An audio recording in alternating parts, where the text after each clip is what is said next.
இங்க எல்லாரும் பண்ணதும் சரி, நான் பண்ணது மட்டும் தப்புன்னு எல்லாரும் சொல்றாங்க. நான் உங்களை கல்யாணமே பண்ணிருக்க கூடாது. ஹோட்டலுக்கு ஷிஃப்ட் பண்ண முடியுமாடா? ஏன்டா இந்த ஹோட்டலுக்கு என்ன பிடிக்கலையா? விட்டுட்டு போயிட்டேன். பாக்கியலட்சுமி கூட பாண்டியன் ஸ்டோரி இன்னைக்கு எபிசோடு செம ஜோறு அப்படின்ற ராகத்தில் ஆரம்பித்த நேரத்தில் நம்ம பாக்கியா கண்ணில் கண்ணீர் ஓரத்தில் அது என்ன ஆச்சு அப்படின்றத பார்த்தோன்னா, உன் புள்ள ஏன்டா இங்கே வந்தான்னு ராதிகா கேட்க, ஐயோ எனக்கே தெரியாதுன்னு கோபி சமாளிக்க, ஏன்டா நீ நடிக்கிறன்னு மூர்த்தி கோபியை போட்டு பொழக்க, அந்த சண்டையை வந்து நம்ம இனிய விளக்க, இப்படிமா தான் போய்கிட்டு இருந்துச்சு இன்றைக்கி எபிசோடு. நம்ம பாக்கியலட்சுமி சீரியல் பாண்டியன் ஸ்டோர்ஸோட சங்கமம் ஆனது தான் ஆச்சு. பயங்கர ட்விஸ்ட்டாக போய்கிட்டு இருக்குதுங்க. இன்றைக்கி எபிசோடு அதை விட பயங்கர லெவலில் போய்கிட்டு இருந்துச்சு. நம்ம கோபியும் ராதிகாவும் தங்கியிருக்க அதே ஹோட்டலுக்கு கண்ணனும் மூர்த்தியும் போகிறாங்க. இனியாவும் கூட சேர்ந்து போகிறாரு. அந்த இடத்துல வச்சு பயங்கரமான ஒரு ஃபைட் நடக்குதுங்க. அந்த இடத்துல கோபியை வந்து மூர்த்தி அடிக்க போயிட்டாரு.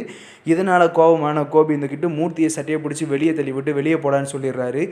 கண் கலங்கிக்கிட்டே இனியா கோபி கண்ணன் 3 பேருமே வெளியே வர்றாங்க. வெளியே வந்ததுமே இனியா வந்துட்டு பாக்கியாவுக்கு ஃபோன் பண்ணுறாங்க. ஃபோன் பண்ணி இந்த மாதிரி விவரங்களை ஃபுல்லாத்தையும் சொன்னதும் பாக்கியாவும் அங்கே ரொம்ப ஃபீல் பண்ணுறாங்க. ஸோ அவங்க ஃபேமிலி முழுக்க அவனுக்குள்ளே இருக்கும்போது நம்ம மூர்த்தியும் டைரெக்டாக போய் பேசுகிறாரு.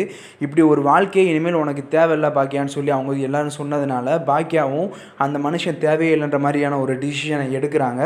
இதே நேரத்தில் பார்த்தீங்கன்னா இவ்வளோ கலவரங்களுக்கு மத்தியில் அங்கே கோபியும் ராதிகாவும் வேறு தனியாக ஒரு கலவரத்தை உண்டு பண்ணிக்கிட்டு இருக்கிறாங்க. உன் குடும்பம் எப்படி இங்கே வந்துச்சு, உன் பையன் எப்படி இங்கே வந்தான்னு சொல்லி கோபி கூட ராதிகா பயங்கரமான முறையில் சண்டை போட்டுட்ருக்காங்க. இன்றைக்கி எபிசோட் முழுக்க பயங்கரமாக இவ்வளோ த்ரில்லர் தான் போய்கிட்டு இருக்குது. நாளைக்கு எபிசோடில் வந்து என்ன நடக்குதுன்றதை தொடர்ந்து பார்க்கலாம். நம்ம அதுக்கு முன்னாடி இப்போ அவங்க வந்து வேறு லாட்ஜுக்கு வந்து ஷிஃப்ட் பண்ண போகிறதா சொல்லிட்டு இருக்காங்க. வேறு ஹோட்டல் எந்த ஹோட்டல் போக போகிறாங்கன்னு தெரியல. ஸோ அந்த ஹோட்டலுக்கு போகிறத பற்றி பேசியிருக்க அதே நேரத்தில் தான் மூர்த்தி அங்கே போய் மறுபடியும் ஒரு தடவை ஃபைட் வருது.